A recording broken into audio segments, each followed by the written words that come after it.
Ketika sedang berlatih tinju, Jongwoo mendapatkan kabar dari temannya bahwa adiknya, Hana, sedang berada di sebuah studio foto.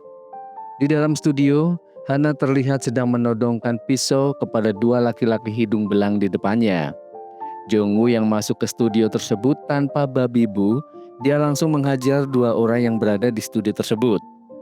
Dia juga memperingatkan ke pemilik studio untuk tidak lagi mengajak adiknya berbuat aneh-aneh. Jongwoo juga bertanya dan berjanji kepada adiknya bahwa dia akan mendapatkan uang yang lebih banyak agar Hana bisa hidup lebih nyaman lagi. Hana hanya bisa meneteskan air mata mendengar itu. Di sebuah kasino, datang seorang mafia Jepang yang bernama Kuroyama menemui Manho untuk berbisnis dengannya. Sang Pil merasa ragu ketika Manho akan berbisnis dengan Kuroyama. Namun dia berkilah bahwa ini adalah kesempatan emas. Dia akan mendapatkan keuntungan yang berlipat. Karena Kuroyama akan memberinya modal yang sangat besar. Sang Pil juga meyakinkan kepada Manho untuk tidak berbisnis lain dengan Kuroyama. Namun, Manho bersikeras bahwa dia sudah membicarakan hal ini kepada bosnya, Tai Chang. Sekali lagi, Sang Pil mengingatkan agar Manho tidak berbisnis narkoba dengannya. Di sebuah kedai, terlihat ibu-ibu pemilik warung sedang dipaksa untuk memakai narkoba. Jongwoo yang melihat itu tidak tahan untuk mencegahnya. Dia mencoba memukul bandar tersebut. Namun, justru Jongwoo yang ditekuk di atas meja. Sebelum semua bertambah keos, Manho datang menghentikan mereka. Dengan sekali bentak, bandar narkoba itu pun pergi. Manho juga berkata agar pemilik warung itu tidak menggunakan narkoba. Setelahnya, Manho pun pergi meninggalkan mereka. Choljin yang masih ada di situ, dia menuangkan segelas minuman ke Jongwoo. Jongwoo berkata kepada Choljin tentang bahayanya mengikuti geng tersebut. Namun Choljin menegaskan bahwa semua akan baik-baik saja. Jongwoo pun pergi meninggalkan Choljin tanpa meminum minuman tadi. Di tempat kerjanya, Hana menerima telepon dari ibunya. Dia pun sangat gembira dan mengundang ibunya untuk makan di restoran. Karena hari ini adalah hari ibunya berulang tahun. Ibunya kemudian menanyakan kabar Jongwoo. Hana pun memberitahu bahwa Jongwoo telah mengirimkan hadiah kepadanya. Mendengar itu, ibunya merasa sangat bahagia. Dia pun berjanji akan datang ke restoran untuk makan bersama. Hana lalu berpesan agar ibunya berhati-hati dalam perjalanan. Di tempat lain, Manho menemui Kuroyama untuk membeli narkoba. Awalnya Kuroyama menolak. Dia juga bertanya, apakah Manho sudah berdiskusi dengan bosnya. Manho menjawab dia belum berdiskusi, namun dia akan mengatur ini semua. Manho meyakinkan Kuroyama semuanya akan baik-baik saja. Dia juga berkata bahwa Choljin menunggu di gudang dan sudah membawa uang. Lantas Kuroyama menelpon anak buahnya. Choljin yang sudah berada di depan gudang langsung masuk membawa sejumlah uang untuk ditukarkan dengan narkoba yang sudah dipesannya. Tanpa banyak berkata, dia pun langsung pamit. Namun sebelum dia pergi, bandar tersebut meminta agar Choljin membawa Haruka. Sebelum masuk ke mobil, Choljin mencoba barang tersebut terlebih dahulu. Setelahnya, dalam keadaan mabuk, dia mengendarai mobil dan di persimpangan jalan, dia tidak melihat ada wanita yang sedang menyeberang. Dia pun menabraknya. Dia sangat terkejut ketika mengetahui bahwa wanita itu adalah ibunya Jongwoo dan Hana. Dia menjadi semakin bingung. Dalam kekalutannya, dia mencegah Haruka yang mau keluar mobil dan lantas melindas korban yang sudah ditabraknya itu. Hana masih menunggu kedatangan ibunya di rumah dengan gelisah. Lalu seseorang menelponnya dan mengabarkan bahwa ibunya menjadi korban tabrak lari. Choljin mengabarkan ke bosnya bahwa dia tadi menabrak seorang wanita. Manho pun marah mendengar itu. Lalu dia menyuruh Choljin untuk keluar. Lalu dia meminta bantuan kepada Kuroyama yang saat itu sedang bersamanya. Haruka yang sedang membersihkan gelang yang terkena darah kembali teringat kondisi wanita yang ditabraknya tadi. Hana terlihat sangat bersedih dengan kematian ibunya. Dia hanya bisa menangis di depan foto ibunya. Begitu juga Jongwoo yang baru tiba, dia hanya bisa berdiri terdiam menatap foto ibunya. Dia kembali teringat masa-masa awal ibunya mengadopsi dirinya. Ketika itu Jong-woo sedang melindungi Haruka kecil dari godaan anak-anak laki-laki. Dia pun memberikan sebuah gelang dan berkata agar Haruka menjaga apa yang menjadi miliknya. Ibunya pun mengatakan bahwa mulai hari ini mereka adalah keluarga. Dia lalu duduk terdiam meskipun Hana telah menyiapkan makanan untuknya. Hana berkata bahwa mereka harus berbuat sesuatu karena ibunya menjadi korban tabrak lari. Hana pun kembali menangis terisak karena kesedihannya. Di kantor polisi, Min Hyuk menerima telepon yang terdengar mengancamnya tentang keselamatan anaknya. Dia pun hanya bisa menunduk mendengar itu. Lalu Jong-woo datang menanyakan perkembangan kasus tabrak lari yang menimpa ibunya. Dia berkata bahwa sampai saat ini kasus itu masih dalam penyelidikan. Dia pun meminta Jong-woo untuk meninggalkan nomor HP untuk kelak dihubungi. Dan Min Hyuk menyuruh Jong-woo untuk menunggu kabar itu dari rumah. Sepeninggal Jong-woo, dia terlihat gelisah. Lalu Se-young menghampiri Min Hyuk dan berkata, akhir-akhir ini banyak mafia Jepang berkeliaran di daerahnya. Bukannya senang mendapatkan informasi, Min Hyuk justru malah marah kepada Se-young. Lalu dia pun pergi meninggalkannya. Detektif Mayon mengikutinya keluar. Dia bertanya terkait kasus tabrak lari itu. Dia menemukan kejanggalan. Mengapa rekaman CCTV di daerah tersebut hilang secara tiba-tiba? Namun Min Hyuk malah berkata kasus itu belum dilimpahkan ke mereka, jadi mereka tidak perlu menyelidikinya. Dan sepeninggal Min Hyuk, detektif Mayon melihat bukti foto CCTV yang memperlihatkan wajah Chol Jin dan Haruka. Dia pun menjadi curiga kepada Min Hyuk yang terkesan menutupi kasus itu. Jong-woo yang sangat terpukul dengan kematian ibunya, dia berjalan di sekitar TKP, dia menginjak sesuatu. Namun dia masih belum menyadarinya, dia lalu cuma bisa duduk sambil menangis meratapi semuanya. Di kantornya, Tae-chang terlihat begitu marah kepada Man-ho yang ketahuan menjual narkoba. Dia bahkan menyebut Man-ho hanya sampah jika dia sampai menjual narkoba. Melihat bosnya marah, dia hanya bisa menunduk, lalu Tae-chang pergi setelah sebelumnya memberi peringatan kepada Man-ho. Di kasino milik Tae-chang, dua orang terlihat sedang bermain kartu sambil mengkonsumsi narkoba. Mereka merasa kesal karena selalu kalah dengan bandar. Mereka pun meminta untuk ganti bandar. Sang supervisor berkata bahwa belum saatnya untuk ganti shift. Dia pun meminta bandar itu untuk pergi, namun orang Jepang itu mencengkram tangan bandar itu dan mencegahnya pergi. Tae-chang langsung memegang tangan orang Jepang itu dan mendorong sampai jatuh. Melihat ada keributan, bandar tadi memanggil sang pil yang sedang makan. Dia pun buru-buru keluar dan memperingatkan dua orang Jepang itu agar tidak berbuat onar. Tiba-tiba Chol Jin memukul dua orang Jepang tadi lalu mengajaknya pergi dari sana. Tae-chang sangat kesal dengan kejadian itu. Lalu dia memanggil supervisor untuk datang ke ruangannya dan dia bertanya kenapa dia membiarkan orang Jepang masuk. Supervisor itu menjawab bahwa itu semua atas izin dari Man-ho. Setelah mendapatkan informasi itu, Tae-chang meminta supervisor itu untuk keluar dan istirahat. Haruka pergi ke restoran Hana dan di sana Jong-woo melayani Haruka. Haruka memesan semangkok mie dan sebotol minuman. Hana yang sedang menyiapkan makanan ditelepon Chol Jin agar menemuinya di luar. Dalam mobil, Chol Jin mengutarakan perasaannya kepada Hana. Namun Hana tidak merespon hal itu dengan baik. Chol Jin pun merasa kesal dibuatnya. Di dalam restoran, Haruka melihat beberapa foto. Dan dia begitu terkejut melihat foto masa kecilnya bersama Jong-woo. Dia pun menutupi gelang yang dipakainya, namun karena panik dia justru membuat isi tasnya terjatuh.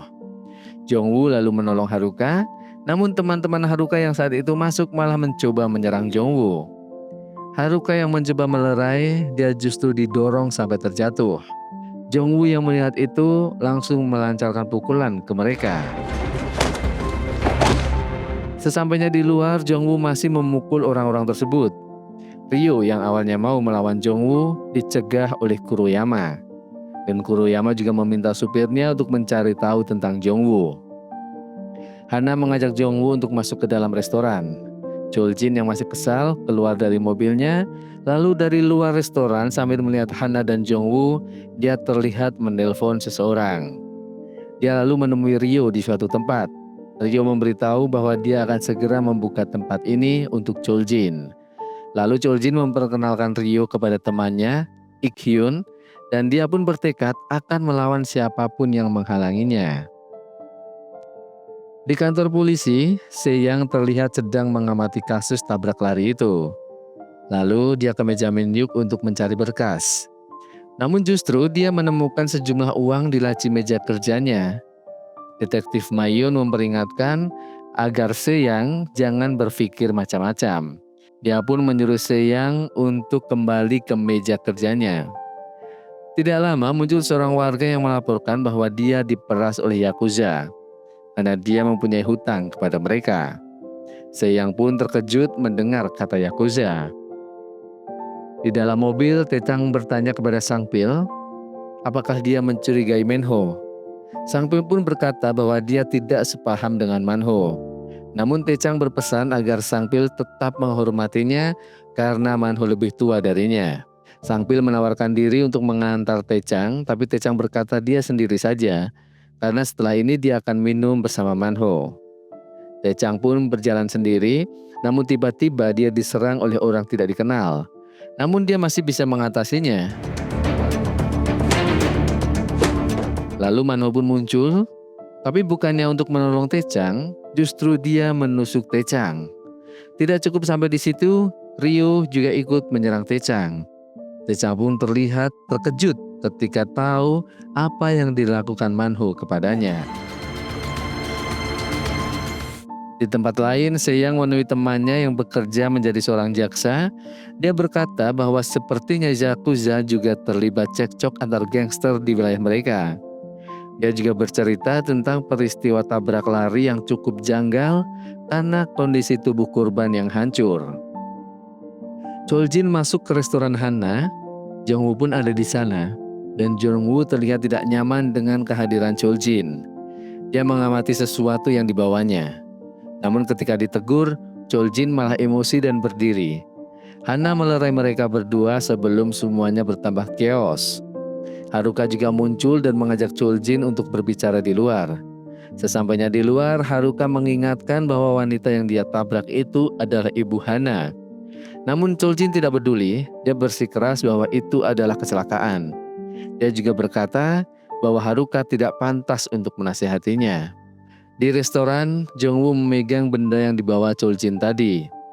Dia lantas teringat benda yang diinjaknya ketika berada di TKP kecelakaan. Jongwoo bertanya kepada Haruka tentang benda tersebut. Haruka terlihat panik dan tidak bisa menjawab apapun. Lalu Jongwoo pun pergi keluar, dan Haruka mengikutinya dari belakang. Di kantornya, Sang-pil masuk ke ruangan Tae-chang. Dia bertanya kepada Man-ho yang ada di sana, kemana Tae-chang pergi. Karena sudah beberapa hari Tae-chang tidak terlihat, dan dia juga tidak menjawab teleponnya. Man-ho menjawab mungkin dia pingsan setelah minum. Sang-pil pun pamit keluar, namun dia bertanya, apakah setiap Tae-chang tidak di ruangannya, Man-ho sering duduk di kursi itu. Dia memperingatkan agar Man-ho jangan melakukan itu lagi. Sepeninggal Sang-pil, Man-ho terlihat menatap Sang-pil dengan penuh kebencian. Jongwoo mengamati seseorang yang sedang bertransaksi narkoba. Dia juga melihat Choljin di sana. Dia pun mengikuti langkah pria itu, lalu dengan keras dia memukulnya sampai terjatuh. Dia pun pergi membawa tas yang dibawa oleh laki-laki tersebut. Di restorannya, Jongwoo dan Hana ditemui Se-young. Dia memberikan informasi dan kejanggalan yang terjadi dalam peristiwa tabrak lari tersebut. Dia berkata bahwa jarang terjadi kecelakaan mobil yang mengakibatkan tubuh korban sampai hancur seperti itu. Lalu dia menelpon detektif Mayun yang saat itu sedang menginterogasi Haruka di rumahnya. Haruka terlihat panik meskipun detektif Mayun menunjukkan sebuah foto, tapi Haruka tidak mengakui bahwa itu adalah dirinya. Setelah menelpon detektif Mayun, Se-young mengatakan bahwa tersangka tabrak lari sudah ketemu. Lalu dia mengajak Jong-woo untuk ikut dengannya. Di kantornya, Man-ho sedang menginterogasi anak buahnya yang tadi malam dipukuli. Namun dia tidak bisa menjelaskan siapa yang memukulinya. Tiba-tiba Sang-pil masuk dan bertanya apakah Tae-chang ada di sana. Man-ho menjawab dia belum mendapat kabar tentang Tae-chang. Sang-pil merasa heran, kenapa Man-ho tidak cemas dengan hilangnya Tae-chang. Dia juga bertanya kepada Chol-jin, apakah Tae-chang menghubunginya. Chol-jin terlihat gugup dan sebelum semua terlihat lebih mencurigakan, Man-ho pergi meninggalkan mereka. Sesampainya di alamat yang dituju, Se-young dan Jong-woo pun masuk dan Jong-woo terkejut melihat Haruka adalah pemilik rumah itu. Dia semakin terkejut ketika melihat foto yang diberikan oleh detektif Mayon. Dia pun keluar dari ruangan itu. Ketika detektif Mayon mengajak Haruka ke kantor polisi, Haruka menolak. Dia bersikeras tidak tahu menahu soal itu. Lantas Se-young mengeluarkan sesuatu yang membuat Haruka semakin panik. Bahkan Se-young juga menyinggung Yakuza. Haruka pun akhirnya pasrah dan berkata jika dia membantunya apakah dia akan mendapatkan perlindungan. Detektif Mayon dan Se-young pun saling menatap. Di jalan, Jong-woo menelpon Chol-jin yang saat itu sedang makan bersama seorang wanita. Chol-jin mengacuhkan panggilan telepon itu dan tetap mengobrol bersama perempuan itu. Jong-woo pun mengirim pesan ke Chol-jin dan Chol-jin terlihat panik setelah membaca pesan dari Jong-woo. Dia pun beranjak pergi dari tempat itu. Di kantor polisi, para petugas sedang melakukan rapat terkait kedatangan Yakuza di wilayah mereka. Anggota Yakuza yang terlibat adalah Kuroyama dan Ryo. Selain mereka, ada juga seorang wanita yang bernama Haruka. Mereka merencanakan strategi untuk menangkap Kuroyama dan anak buahnya. Di samping itu, mereka juga sedikit menyinggung tentang peristiwa tabrak lari yang sangat janggal tersebut. Mereka pun memutuskan untuk menyelesaikannya satu persatu. Sementara itu di ruangannya, Kuroyama mendapatkan informasi bahwa polisi ke rumah Haruka. Jong-woo menemui temannya yang dia ketahui mempunyai informasi tentang gangster di daerahnya. Lalu dia pulang ke restoran menemui Hana. Hana antusias menanyakan hasil penyelidikan tadi. Namun Jong-woo hanya berkata bahwa polisi masih menyelidiki kasus tersebut. Lalu Jong-woo berkata bahwa dia akan pergi sementara waktu untuk mencari udara segar. Hana pun mengizinkan dan berpesan agar Jong-woo segera kembali jika semua sudah selesai.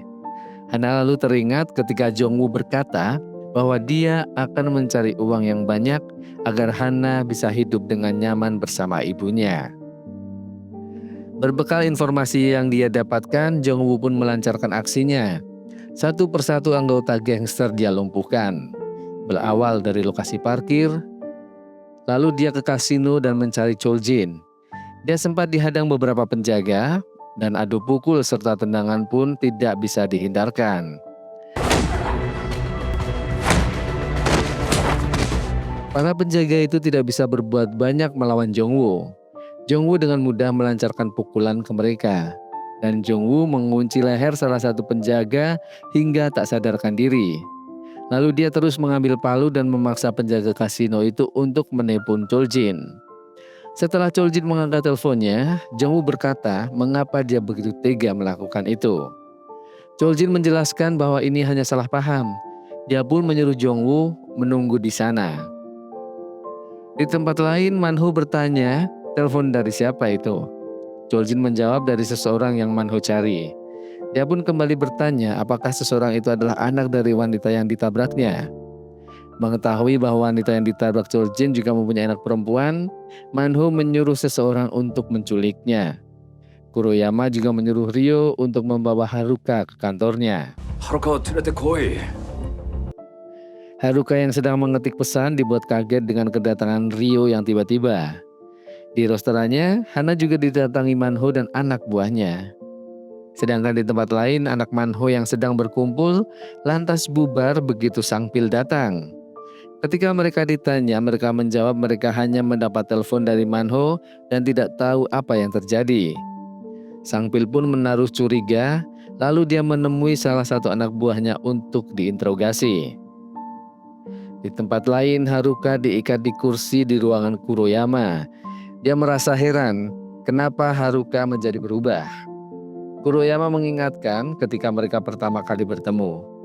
Dia lalu tertawa penuh kepuasan. Sementara itu, Jongwoo menelpon Seyang. Mereka pun bersama-sama menyergap ke daerah gangster itu. Mereka berdua melawan anggota gangster yang ada di tempat itu, dan di sana juga terlihat Ma-hyun. Dan ketika berhasil masuk ke gudang, Jongwoo dikejutkan dengan keberadaan Hana yang sudah terikat. Man-ho mengancam Jongwoo dengan melukai wajah Hana. Dia pun diminta untuk berlutut jika ingin Hana selamat. Ketika mereka bertiga berlutut, Man-ho menyuruh anak buahnya untuk segera membunuh mereka bertiga. Namun, Ryo mencegahnya. Tak disangka, Ma-hyun berdiri dan ternyata dia adalah seorang pengkhianat. Dia membocorkan semua strategi polisi kepada Kuroyama. Kuroyama juga berpesan kepada Ryo agar jika ada kesempatan, dia juga harus membunuh Man-ho. Ketika Man-ho menyerang Jongwoo dan Seyang, Ryo melepaskan ikatan Hana dan memberikan pisau kepadanya. Lalu Ryo pergi meninggalkan Hana yang tengah kebingungan. Hana yang melihat Chol-jin lantas menyerangnya. Tak disangka karena refleks, justru Hana terkena sabetan pisau di perutnya. Lantas Chol-jin melarikan diri. Melihat itu, Jongwoo menghampiri Hana lalu membawanya keluar. Tak disangka, Sang Pil pun datang ke tempat itu. Melihat Man-ho, dia pun menyuruh semuanya keluar. Lalu dengan cepat dia memukul Man-ho, lalu melumpuhkannya. Dan setelah itu, Sang Pil yang sedang duduk dihampiri Seyang. Lalu dia juga membeberkan rencana Yakuza di wilayahnya. Sementara itu, Jongwoo membawa Hana yang terluka. Dia ingin membawa Hana ke rumah sakit, tapi Hana meyakinkan dia akan baik-baik saja dan menyuruh Jongwoo untuk pergi. Dia akan aman karena sebentar lagi polisi akan datang. Di ruangannya, Kuroyama dan anak buahnya sedang membahas bagaimana mengurus mayat Tae-chan. Kuroyama menyuruh Tanaka untuk membakarnya. Dia juga akan membunuh Haruka. Sementara itu di kantor polisi, Min-hyuk ditangkap oleh Ye-jin dan dibawa untuk diadili. Lalu jaksa itu mendapat telepon dari Seyang. Dia menginformasikan tentang kasino ilegal dan Ye-jin akan mengirim pasukannya ke sana. Di kasino, para penjaga melihat kedatangan para polisi dari CCTV. Sementara itu di ruangannya, Chol-jin memohon maaf kepada Kuroyama. Kuroyama pun tidak peduli dengan rengekan Chol-jin. Dia menyuruh Ryo untuk membawa dan membunuhnya. Ryo bilang akan mengurusnya, tapi Kuroyama justru bertanya apa maksud dari kalimat itu. Apakah Ryo sudah berani melawan Kuroyama? Lalu tiba-tiba penjaga melaporkan kedatangan polisi. Kuroyama merintahkan mereka untuk membunuh para polisi yang datang. Setelah itu, Ryo menyuruh Chol-jin untuk mengikutinya. Sang Pil, Seyang dihadang para penjaga kasino. Seyang menunjukkan identitasnya, baru para penjaga itu akan menyerang. Jongwoo datang melumpuhkan mereka duluan. Dia pun terus berjalan, namun belum jauh mereka berjalan, rombongan penjaga mencoba menghadang mereka. Mereka bertiga dengan mudah melumpuhkannya. Begitu juga Jongwoo yang menghadapi para penjaga di anak tangga. Sesampainya di atas, Sang Pil dan Seyang menyusulnya. Ketika para penjaga berdatangan lagi, Seyang menyuruh Jongwoo untuk terus berlanjut, sementara mereka berdua yang akan menghadapi para penjaga. Dalam perkelahian itu, Sang Pil sempat terkena tusukan di perutnya. Selepas itu, mereka pun duduk untuk beristirahat. Sementara Jongwoo terus berjalan, di atas dia menemukan banyak narkoba. Namun saat dia mau keluar, dua penjaga datang menyerangnya. Mereka pun saling adu serangan. Jongwoo sempat kewalahan menghadapi mereka berdua.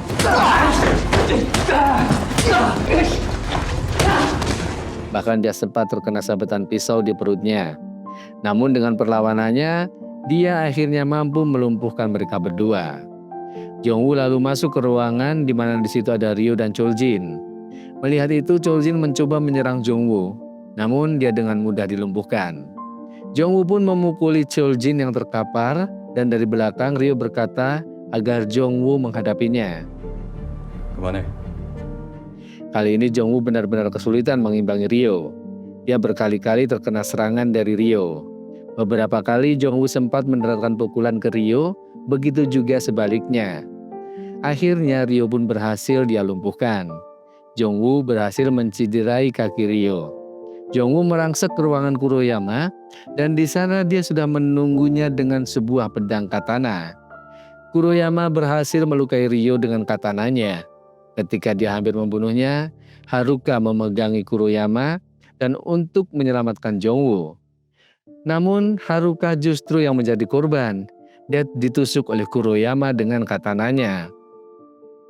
Kesempatan itu dimanfaatkan Jong-woo untuk menyerang Kuroyama hingga akhirnya dia pun tumbang. Jong-woo menghampiri Haruka yang sedang menahan sakit. Haruka memberikan gelang yang dulu Jong-woo berikan kepadanya. Lalu dia pun memejamkan mata untuk selama-lamanya. Di luar, para polisi dan jaksa menyergap para gangster. Mereka juga menangkap detektif Mayun yang berkhianat. Tidak hanya mereka, Jong-woo pun juga mereka tangkap dan dibawa ke penjara.